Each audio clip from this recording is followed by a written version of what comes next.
ময়ূখ রঞ্জন, হ্যাঁ রে ময়ূখ রঞ্জন, তোরে যদি এটা দেখান যাইতো, দেখ তোদের বাপরা কিভাবে প্রস্তুত হয়ে আছে। আল্লাহ সবাইকে কবুল করেন। যুদ্ধে শহীদ হওয়া না অংশ নেওয়া? জোরে বলেন।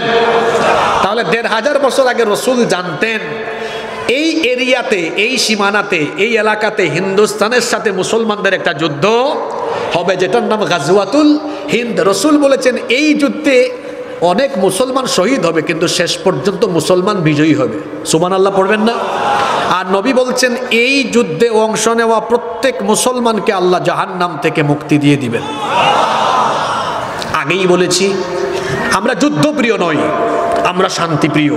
কিন্তু অশান্তির দাবানল জ্বালাতে জ্বালাতে যদি আমার দেশের মানচিত্রের উপরে শকুনের থাবা পড়ে, রসুলের হাদিস আজকে এখানে বলে গেলাম, এই হাদিসের শিক্ষা নিয়ে, গাজওয়াতুল হিন্দের চেতনা নিয়ে যখন এই দেশের 14 কোটি মুসলমান উগ্রবাদীদের বিরুদ্ধে মোকাবেলায় দাঁড়িয়ে যাবে, ইউনূস সাহেব বলেছেন 7 সিস্টারের কথা, আর রসুলের গাজওয়াতুল হিন্দের সেই হাদিস মনে করিয়ে দিয়ে গাজওয়াতুল হিন্দের চেতনা নিয়ে আমরা যখন নামবো, আমি বলে গেলাম শুধু 7 সিস্টার নয়, ভারত যদি বাংলাদেশকে অশান্ত করার জন্য দুই দেশের মুখোমুখি কোনো যুদ্ধের পরিস্থিতি তৈরি করে, ভারতবর্ষে আরেকটি পবিত্র যুদ্ধ অনুষ্ঠিত হবে।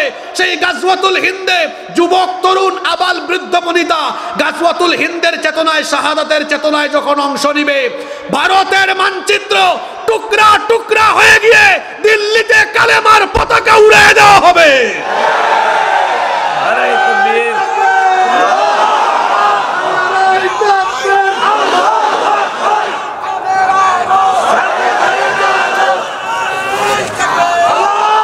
যাদের ইমানের ব্যাটারি ফিউজ হয়ে গিয়েছিল, ব্যাটারির চার্জ চলে গিয়েছিল, এখন কি চার্জ লুট হয়েছে? ভারত বাংলাদেশের সাথে কোনোদিনও পারবে না। এর কারণ 3টা। কোরআনে আল্লাহ আমাদের শক্তির কথা বলেছেন, ওই যে হিসাব। 2, রসুলের হাদিস আছে গাজওয়াতুল হিন্দে মুসলমান বিজয়ী হবে। 3, বাস্তবিক কারণ আছে। আমরা ভৌগোলিকভাবে বাংলাদেশ এমন এক জায়গায় অবস্থান আমাদের, এখানে ভারত আমাদের বিরুদ্ধে নাক গলালেই ভারতের শত্রু আমাদের মিত্রে পরিণত হবে। একটু লাইগা দেখো না, দেখা যাবে সবার আগে চীন এক পায়ে খাড়া হয়ে বলবে ভাই তোদের যা লাগে সব নে, আর পাশে আরো কিছু দেশ আছে একদম পারমাণবিক সব পাঠায় দিবে। ভারতকে বলবো নিজের চরকায় তেল দাও, তোমরা আমাদের প্রতিবেশী, প্রতিবেশীর মতো থাকো, আমাদের কোনো অসুবিধা নাই। কিন্তু প্রভুগিরি আর দাদাগিরি দেখাতে হলে, প্রভুগিরি আর দাদাগিরি দেখালে বাংলাদেশের 20 কোটি জনগণ তা বরদাস্ত করবে না, ভারতীয় আগ্রাসনকে রুখে দিবে। ওই হাদিসটা শেষ করি, কমপ্লিট করি। 2 দলকে আল্লাহ জাহান্নাম থেকে মুক্তি দিবেন। কয় দল? তো 1 দল তো পাইছেন, গাজওয়াতুল হিন্দে অংশ নেওয়া সবাইকে আল্লাহ জাহান্নাম থেকে মুক্তি দিবেন। আরেকবার সুবহানাল্লাহ পড়েন। তাহলে যদি সুযোগটা তৈরি হয়ে যায়, যদি সুযোগটা তৈরি হয়ে যায়, দেখি তো গাজওয়াতুল হিন্দে কারা কারা অংশ নেওয়ার জন্য প্রস্তুত থাকবেন। আশা আরেক দল বাকি আছে না, ওই দলের পরিচয় শুনবেন না? আচ্ছা, ওয়াজ তো আজকে 2 ঘন্টা হয়ে যাচ্ছে, আপনাদের খারাপ লাগে না?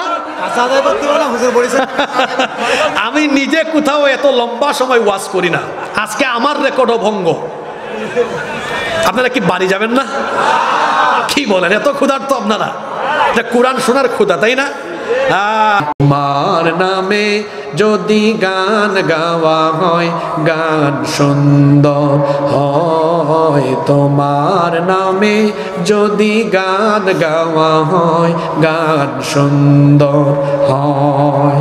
তোমার সৃষ্টি পানে যদি চাওয়া হয়, চোখ সুন্দর হয়। তোমার নামে যদি গান গাওয়া হয়, গান সুন্দর হয়। কার নামে? আল্লাহর নামের গান যেমন সুন্দর, আল্লাহ তেমন।